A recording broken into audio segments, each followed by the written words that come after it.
tentang pesantren. Yang namanya pesantren itu ada suatu bangunan, ada kiai. Kalau di sekolah, makanya tidak sedikit ada murid-murid yang berani sama guru. Kadang ada murid juga yang berani nempeleng gurunya juga ada. Tapi kalau di pesantren memang diajarkan akhlak. Akhlak itu adalah prioritas pertama. Kalau masalah ilmu-ilmu yang lain itu sudah biasa, dimanapun bisa dipelajari, bukan hanya di pesantren. Cuma kalau di pesantren itu lebih banyak. Adapun kalau tadi disampaikan ada kasus-kasus yang seperti apa tadi pelecehan itu hanya oknum saja. Ketika ada salah satu pesantren yang kebetulan mungkin pengasuhnya atau gusnya yang melakukan pelecehan, tidak semua pesantren seperti itu. Oh, hanya oknum 1, 2, tidak bisa disamakan semua pesantren. Itu sedikit tentang pesantren. Terus di pesantren seorang itu belajar murni tentang agama. Kalau zaman sekarang itu sudah banyak pesantren-pesantren yang sudah ada sekolahnya, sehingga sekolah mondok sambil sekolah itu sudah banyak sekarang. Dan itu ternyata yang diminati oleh masyarakat. Kalau sekarang hanya pesantren khusus murni mondok, itu ketinggalan dan tidak diminati oleh masyarakat. Itu diakui atau tidak? Makanya pondok pesantren yang murni ngaji itu santrinya semakin hari bisa semakin sedikit. Tapi kalau ada sekolahnya bisa berkembang, tambah berkembang. Sekarang kita lihatlah di Provinsi Jawa Tengah misalnya. Provinsi Jawa Tengah kita tahu pondok pesantren yang besar itu salah satunya adalah pondok pesantren Tegalrejo, Magelang. Dulu itu salaf murni, tidak ada sekolahannya. Sekarang sudah ada sekolah dari MTS ada, bahkan dari mulai MI ada, karena anak saya pondok di Tegalrejo masih kelas 3 MI sekarang. Besok insya Allah kelas 4 dan yang satu lagi ini akan nyusul kelas 1 MI juga pondok di Tegalrejo. Pondok pesantren Tegalrejo sekarang dari mulai ada sekolahnya, dari mulai MI ada, SMP-nya ada, SMA-nya juga ada. Itu butuh. Pondok pesantren, sekali lagi saya tekankan, jenengan jangan sekali-kali memandang bahwa pondok pesantren itu adalah memperbudak seorang santri. Kalau misalnya pondok pesantren dianggap sebagai memperbudak seorang santri, di sekolah juga sama. Terkadang murid itu diminta untuk ngepel, nyaponi. Guru kadang ketika habis tulis yang diminta untuk menghapus di papan tulis itu juga murid. Sebenarnya hampir sama antara sekolahan dan pondok pesantren. Cuma perbedaannya kalau di pondok pesantren memang benar-benar diajarkan ilmu, akhlak, tauhid, fikih, hadis, tasawuf dan lain sebagainya. Ini diajarkan di pondok pesantren. Dan yang kita tidak bisa mengingkari di pondok pesantren itu adalah faktor X. Kalau hanya sekedar pengen pintar, siapapun bisa. Si penting belajar tenanan, ngaji tenanan, pintar. Tapi pintar durung karuan barokah. Saya ketimbang ini. Pintar durung karuan barokah. Nah, faktor X-nya ini adalah barokah. Barokah yang ilmu itu dengan cara kita berkhidmah pada seorang guru, berkhidmah pada pondok pesantren. Kalau hanya sekedar pintar gampang, harus di sekolahan, harus di pondok pesantren, belajar sendiri bisa.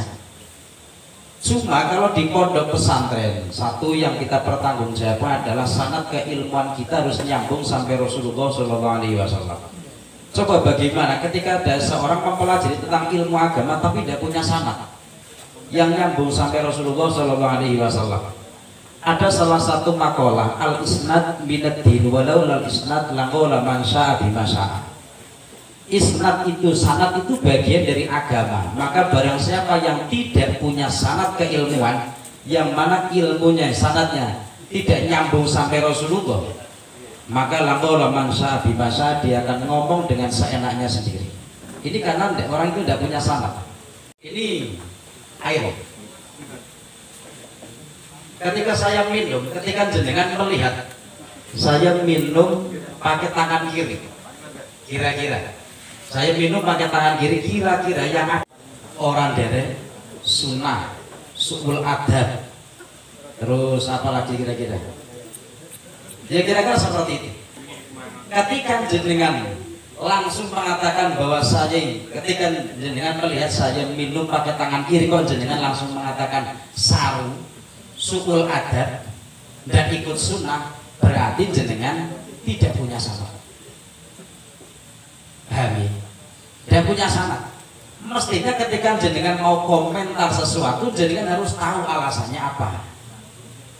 Barangkali misalnya saya tadi itu habis kecelakaan, ngomong tidaklah gusitkon, ngerti saya habis kecelakaan, tangan kanan saya tidak kuat untuk angkat botol minuman ini, sehingga saya mau tidak mau minumnya pakai tangan kiri. Maka yang tidak akan menyalahkan saya cuma satu, gusitkon. Orang yang ngerti sanad itu tidak bakal menyalahkan. Orang yang tidak ngerti sanad pasti akan menyalahkan. Jare kiai kok ngombe nganggo tangan kiri, iya kan? Apalagi sambil berdiri bisa.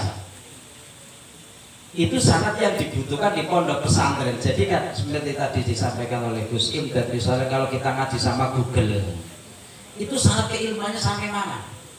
Karena di pondok pesantren model pembelajarannya adalah model Bandungan, ada yang model Sorogan. Sorogan itu langsung ada hadapan antara satu santri dengan satu kiai.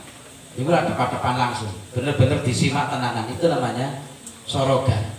Dan ini adalah pembelajaran yang paling baik di pesantren. Cuma karena mungkin santrinya semakin hari semakin banyak, sehingga kalau model Sorogan tidak memungkinkan. Yang memungkinkan modelnya Bandungan sekarang. Baru bareng dari satu kelas misalnya ada berapa ratus, ya seperti ini misalnya. Ini namanya Bandungan. Bandungan ngaji Bandungan di pondok pesantren. Nah, yang paling berkah, yang paling banyak barokahnya itu ketika langsung berhadapan-hadapan antara santri dengan murid, antara santri dengan kiai, langsung hadap-hadapan. Itu yang paling banyak barokahnya. Terus barokah ini bukan hanya sekedar sing penting sholat bengi, mujahadah, itu bagian dari untuk mendorong barokah. Tapi kita sebagai santri, kita mengaku sebagai santri, maka kita harus takdim pada guru, karena ada makalah wa min tawqiril muallim wa min tawqiril ilmi tawqirul muallim. Salah satu cara kita untuk mengagungkan ilmu, memuliakan ilmu, maka kita harus mampu untuk memuliakan guru kita, kiai kita. Itu syarat. Kalau kita misalnya kita dengan guru kita tidak ada hormat sama sekali, kira-kira santri yang seperti ini itu hanya pintar, tapi barokah dulu kata. Makanya banyak sekali cerita-cerita seperti misalnya Hadratus Syekh Haji Muhammad Hasyim Asy'ari sebagai pendiri organisasi Nahdlatul Ulama. Dulu pas ketika mondok nggon Mbah Khalil Bangkalan, jarang ngajinya. Mbah Khalil, ketika Mbah Khalil belum datang ke tempat pengajian, Mbah Hasyim sudah datang. Dia duduk di depan. Ketika santri-santri yang sudah pada ikut-ikut duduk baris, Mbah Khalil datang. Mbah Khalil perintah pada Mbah Hasyim, "Sim, ibumu arep masak, butuh kayu. Golek kayu ya." "Nggih." Mbah Hasyim metu. Ora sido ngaji. Metu golek kayu. Setelah golek kayu, berangkat lagi masuk kelas. Mbah Khalil wis ngajine sakmene ae. Muga-muga barokah. Al-Fatihah. Rampung. Besoknya lagi Mbah Hasyim Asy'ari ngaji lagi seperti itu. Datang mesti pertama kali. Nanti setelah Mbah Khalil datang, "Sim, ibumu arep masak banyune teh, arep nyuci banyune teh. Ngangsu ya?" "Nggih, ngangsu banyu." Rampung langsung mlebu teng tempat pengajian. Rampung pengajian wis ya ngajine sakmene ae. Muga-muga barokah. Al-Fatihah. Sering bahas seperti itu. Ternyata dengan barokahnya nderek guru itu luar biasa. Organisasi NU menjadi organisasi terbesar di dunia dan di akhirat. Amin. Lho niki tenanan. Niki kula mboten guyon. Dunia akhirat itu organisasi N. Sekarang organisasi N misalnya. Jadi apalagi seperti Gus Sidoni pasukannya wah ratusan ribu. Kira-kira mungkin 1 juta ada ya. Banser sak Jawa Tengah Surabaya ada ya 1 juta ya. Ada. Lebih kira-kira ya. Coba pasukannya. Loh di Kabupaten Wonosobo sendiri Banser itu belum 40.000 sak kabupaten. Kurang apa saja. Itu karena apa? Barokah Mbah Hasyim Asy'ari khidmah pada Syekhona Khalil Bangkalan sebagai gurunya. Jadi kita itu jangan menganggap bahwa di pesantren itu adalah sistem perbudakan, jangan sampai. Itu luar biasa di pondok pesantren. Dan jangan sekali-kali menganggap bahwa pondok pesantren itu yang itu sama. Tidak bisa sama, tidak bisa. Sekarang kalau pondok pesantren yang kebetulan di situ ada kasus misalnya, sebagaimana tadi disampaikan, itu tidak menunjukkan semua pesantren seperti itu. Misalnya kayak gini, ada salah satu anggota dewan atau pejabat pemerintah, kebetulan dia itu korupsi. Apa terus semua anggota dewan dianggap sebagai orang yang korupsi? Tidak bisa. Kalau misalnya ada pejabat bupati kok korupsi, umpomo, apa terus semua bupati juga korupsi? Tidak. Itu hanya oknum saja. Itu tentang sedikit tentang pesantren. Jadi terus tentang mencium tangan. Di pesantren itu tradisi mencium tangan seorang kiai itu biasa. Ini juga bagian dari yang diajarkan oleh Kanjeng Nabi Agung Muhammad Shallallahu Alaihi Wasallam. Jenengan jangan mengira kalau Kanjeng Nabi itu tidak mengajarkan itu. Kanjeng Nabi juga mengajarkan. Dan ini dipraktekkan langsung oleh para sahabat. Salah satu contoh, ini hadisnya sahih, riwayat Imam Bukhari. Saya sengaja mengutip hadis yang sahih. Saya tulis hadis yang sahih. Yang kira-kira tidak sahih itu ya nantilah, karena saya agak ngerti orang-orang Kabupaten Klaten dan Solo Raya kira-kira. Kalau tidak hadis sahih itu kayaknya tidak mau, kayaknya orang alergi bang. Riwayat Imam Bukhari pasti sahih, karena ada makalah Afshahul Kutub Ba'dal Quran Sahihul Bukhari wal Muslim.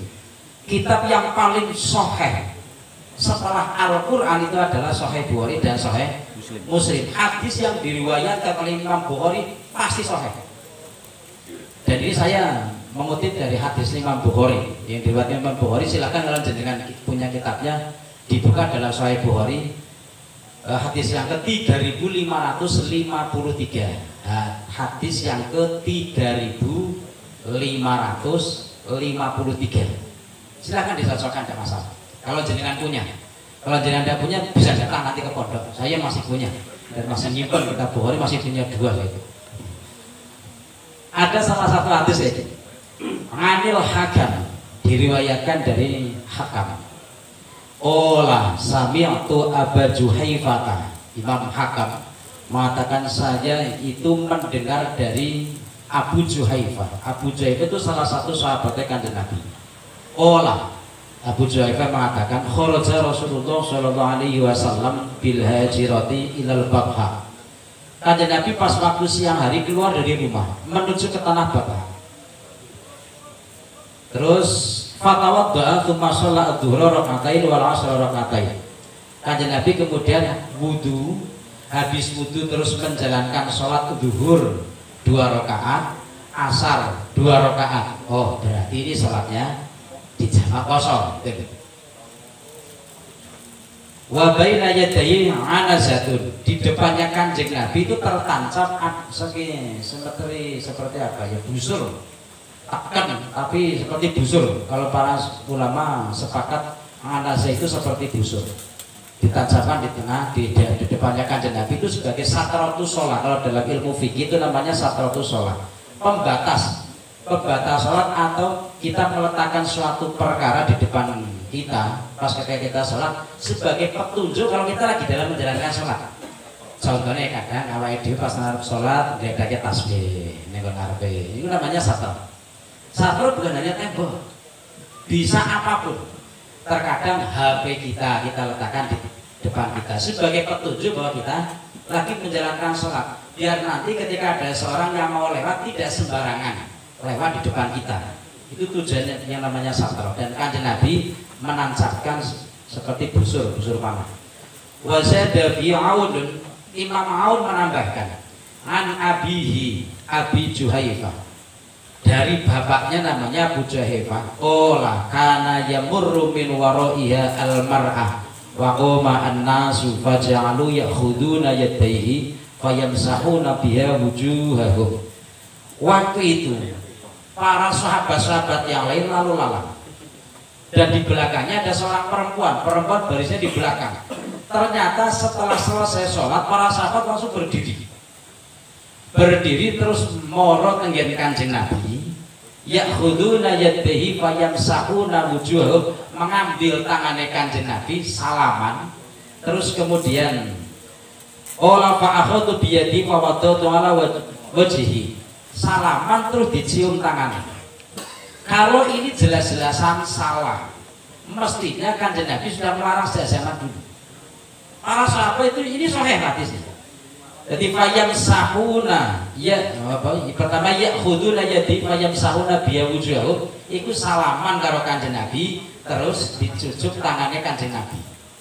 Seandainya itu salah, maka sudah pasti disalahkan oleh Kanjeng Nabi. Ternyata Kanjeng Nabi tidak menyalahkan, berarti benar.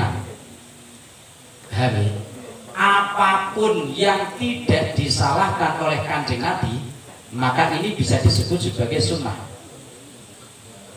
Sunnah itu saya sering menjelaskan, as-sunnatu hiya ma udhifa lin Nabi sallallahu alaihi wasallam min qaulin aw fi'lin aw taqririn. Sunnah adalah segala suatu perkara yang bersumber langsung dari Kanjeng Nabi Muhammad sallallahu alaihi wasallam, baik dari segi ucapan Kanjeng Nabi, perbuatan Kanjeng Nabi, atau ketetapan dari Kanjeng Nabi. Ketetapan itu pengakuan atau langsung dibenarkan oleh Kanjeng Nabi. Minimal Kanjeng Nabi diam, tidak menyalahkan, maka itu bagian dari sunnah. Terus yang perlu kita pahami, tidak semua sunnah kemudian sunnah Kanjeng Nabi atau yang dilakukan oleh Kanjeng Nabi hukumnya sunnah bagi umat. Tidak.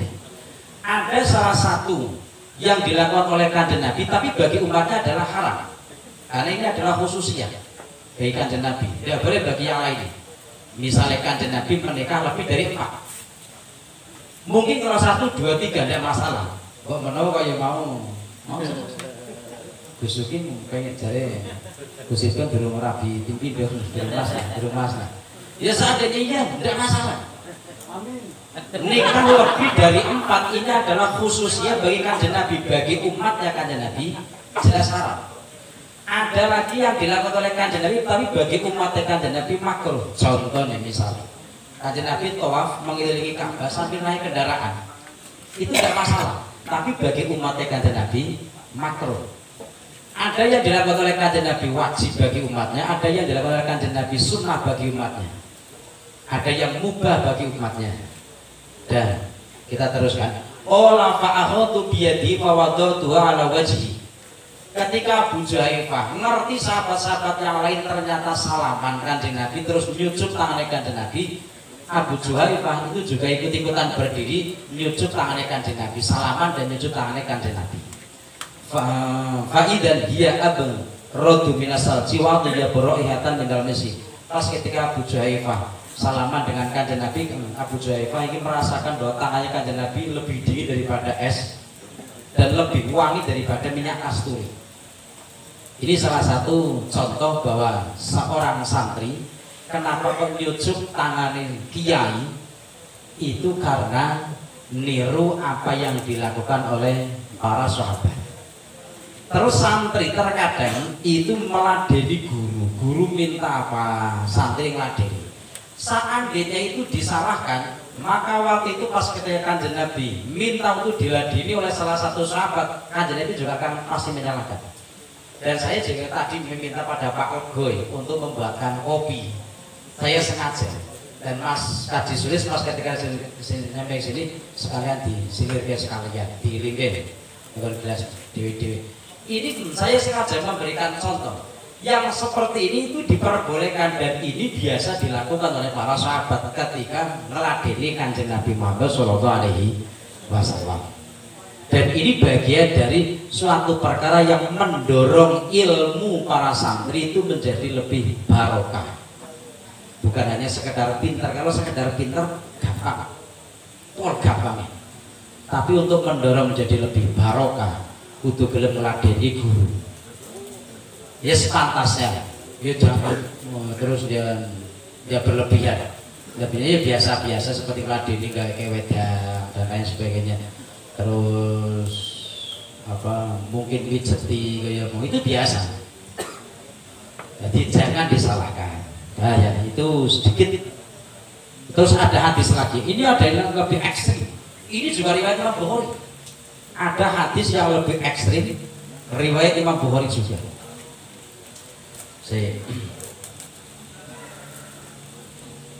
Ini bukan hanya mencium tangan, kaki itu pernah haji Nabi. Ini ya. An Suhaib bin qala ra'aitu Ali melihat bahwa Ali itu mencium tangannya Abbas dan juga mencium kaki. Mencium kaki. Jadi dengan itu jangan terus menganggap wah itu namanya perbudakan yang lebih ekstrim daripada perbudakan biasa. Tidak. Selagi kita ketika mencium tangan bukan mempunyai niat untuk mengkultuskan atau mendewakan apalagi menuhankan, orang jadi masalah. Cuma kalau mencium kaki ini ada perbedaan pendapat di kalangan para ulama.